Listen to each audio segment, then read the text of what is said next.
You're up. Well, good evening, everybody. Chief Meteorologist Scott Covert in alongside meteorologist Stephen Elmore in the 5 News Weather Center. Of course, the big storm everyone's talking about, Beryl, moving through Arkansas, now downgraded to a tropical depression as expected. And that weakening trend is going to continue. But even as the storm weakens into Arkansas, we're still expecting some impacts, flooding and perhaps some breezy conditions, to name just a couple. We've seen a couple of the bands move through already, and we've seen some decent rainfall accumulation thus far, especially in parts of Fort Smith, Van Buren, 1 inch to 1.5 inches rain estimated by Doppler radar. Saw some reports of some flash flooding out of Van Buren earlier. Had some good photos sent to us by a wonderful viewer there. And we've got a lot more rain to go. So the fact that we've already had some minor issues with more rain, probably 6, 7, 8 more hours to go, it's possible we're going to see more of those flooding impacts. Oh, got just shy of a 1/2 inch of rain in northern Benton County, just about 2/10 of an inch in western Washington County. There's not been a lot in the Fayetteville area yet. Oh, about 6/10 of an inch near Huntsville, 4/10 of an inch in Clarksville. It looks like near Waldron we've had just a little bit more than a 1/2 inch of rain. Of course, these are estimates based off of Doppler radar returns. There can be some exceptions to that here or there. Live radar right now shows we're really starting to get in onto the action once more. There was a lull in the activity between that earlier band that moved through this afternoon and really the bulk of the activity that's expected to start pretty soon and continue into the overnight hours. Rainfall moving back into the River Valley, southern Leflore County, even parts of Poto seeing some decent rains. Fort Smith, I'm looking at some of our iCams in the Fort Smith area, seeing some of those showers popping up, and that's all going to continue lifting from the south into the River Valley, of course, initially, before starting to see some of those bands make their way into northwest Arkansas. So while it's quiet in Bentonville and Fayetteville and Elm Springs and Centerton right now, you're going to see some rain overnight. Really, the bulk of the rain that we're expecting is going to impact us overnight into tomorrow morning. A broader perspective shows this. The center of circulation, where the depression is the strongest, northeastern Texas approaching the Arklatex. You can see some of those really heavy rain bands producing some damaging winds, a little bit of flooding issues, but there are also numerous tornado warnings. We've had multiple confirmed tornadoes in southern Arkansas already this evening alone. And while our potential here is much lower, it's not zero.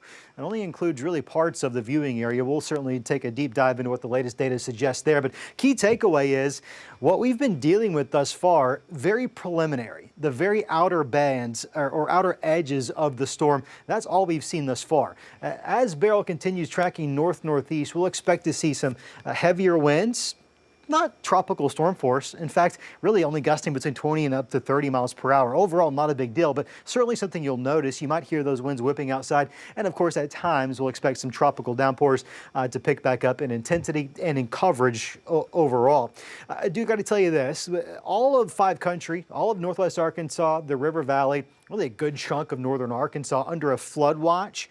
That's probably going to be the primary concern we see in our neck of the woods. But you'll notice for those of us here in Scott County, we're under our tornado watch until midnight. That's going to be here in yellow. That watch, of course, extended into parts of central, even eastern, and most of southern Arkansas. Red polygons here, those are active tornado warnings. And a couple of those stronger cells, we've seen confirmed reports of tornadoes causing even a little bit of damage in southern Arkansas.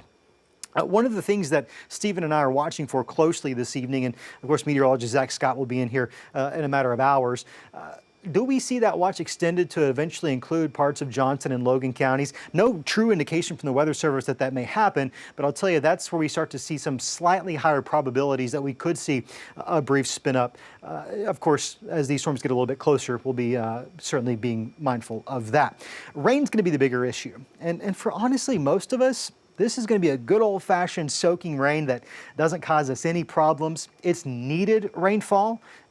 You've probably heard me talk about it over the last couple of weeks. We've seen drought develop with each passing day that goes by without meaningful rainfall.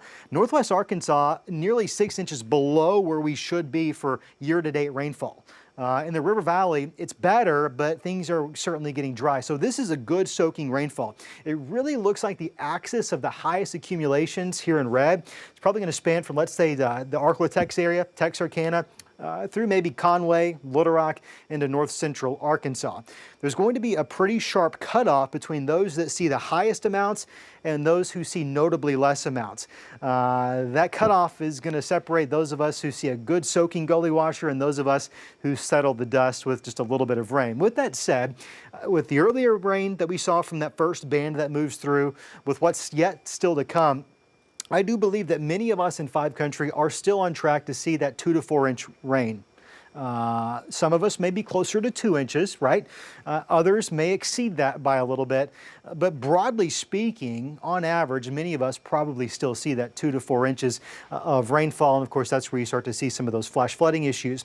Now, while I think flash flooding is probably going to be the most common hazard, if any, we see, it's very common in tropical systems that move inland to produce some weak, often very quick spin-up tornadoes. Overall, our severe weather risk is going to be higher near the core of the storm. You see this yellow, well, that's where the center, or what used to be the eye of the storm. Of course, it's weakened, it's lost its eye, but there's still some center of the circulation, that low pressure. That's where we'd expect some greater probabilities of tornadoes. That's why central Arkansas, southern Arkansas dealing with the brunt of that right now. But you'll notice here, even Johnson, Logan, Scott, parts of Franklin, and even to some extent parts of Madison County under that level 1 risk for some severe weather. I don't think it's going to be common. We've got the full team here, and we'll be in overnight while you're asleep. I hope that gives you some assurance. Just in case anything tries to spin up, I don't think we're looking at a widespread severe weather outbreak necessarily, but it is certainly possible when you just consider how much spin. It's a tropical depression, was a hurricane after all, is in the air. So enough ingredients coming into play. Obviously, there's a lot of moisture, a lot of humidity. It's very tropical out there.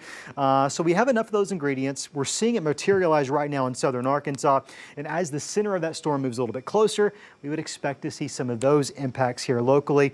With a detailed look at the timing, we're going to go to meteorologist Stephen Elmore. The next couple of hours, we're really expecting to see that intensity of that rainfall pick up. So far today, you've had a few scattered showers here and there. Really, generally, everybody's at an inch or well below that right now across northwest Arkansas and the River Valley. But that heavier rainfall is still expected to come later on this evening. You've been waiting for it all day. Well, it might not come until maybe you're already in bed asleep. That's the target time that we're looking at right now, is closer towards midnight, well during the overnight hours, and leaking into that morning commute. So here's a look a little bit later tonight, starting to see that system come up from the south, really dumping that heavier rainfall first across the River Valley and then eventually reaching up into northwest Arkansas. Here's a look at 11:30. You start to see those brighter colors start to show up, right? Those yellows, those oranges. That's potentially some heavier rainfall moving through the area. As we get after midnight, closer towards 2 a.m., that's when we see even more of those colors start to pop up. We could see that heavier rainfall, especially across the River Valley, but also especially the further east you live, right? Johnson, Logan, Scott counties has been kind of the area that we've been talking about over the past several days as not only the place that could see the heaviest rainfall, but also, like Scott mentioned, the greatest potential of maybe seeing some stronger winds, maybe seeing a spin-up tornado. That's what we're going to be watching throughout the rest of the night tonight. Taking a look a little bit later into tomorrow morning. Here's a look at 5:30. Again, that system starts to make that turn towards the northeast, trying to work its way out of here. Still seeing those showers, though. So if you're waking up early for that morning commute, most likely you're still going to have some showers out there across northwest Arkansas. They may be a little bit lighter. Across the River Valley, maybe a little bit heavier at times. That's where that system is going to be moving a little bit away for us as we go on throughout tomorrow morning. Even by 7:30, we're looking at rainfall still. But by the time we get to mid-morning, closer towards the afternoon, we finally start to lose a lot of that rainfall. And I tell you what, even heading into the afternoon, we could see some sunshine break out. And if you join us tonight at 10,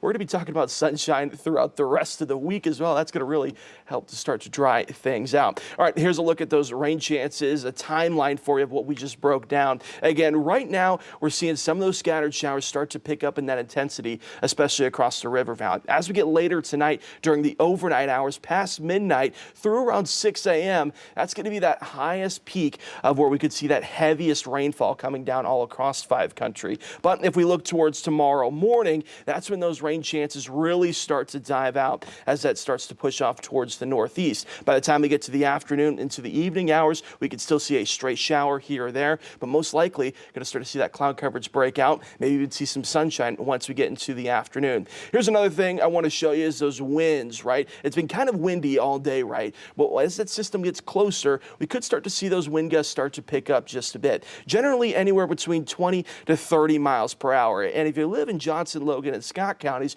you're going to be seeing those wind gust potentials the highest right now. Across northwest Arkansas, could see those winds peak up anywhere between 10 to 20 miles per hour. But as we get into the overnight hours, you start to see those higher numbers across the river valley. Could see anywhere between that 20 to 30 mile per hour range. As we get later into tomorrow morning, that system keeps on pushing towards the northeast. Those winds will eventually start to calm down, and that rain will also start to wrap up. We're still looking at the potential of seeing some significant rainfall, but we're also keeping an eye out for those stronger winds that could push some things around this evening, overnight into tomorrow morning, and before it wraps up once we get closer towards that midday heading into tomorrow. Scott?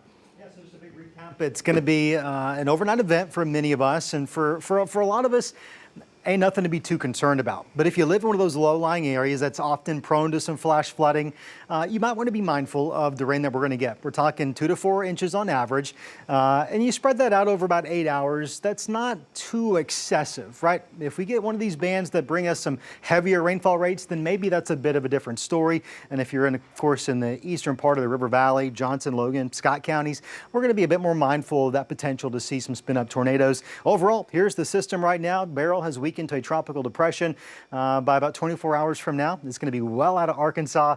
And as Stephen said, at that point, the heat is on. We'll have a full look at your brand new 10-day forecast coming up tonight at your 5 News at 10. For Stephen Elmore and myself,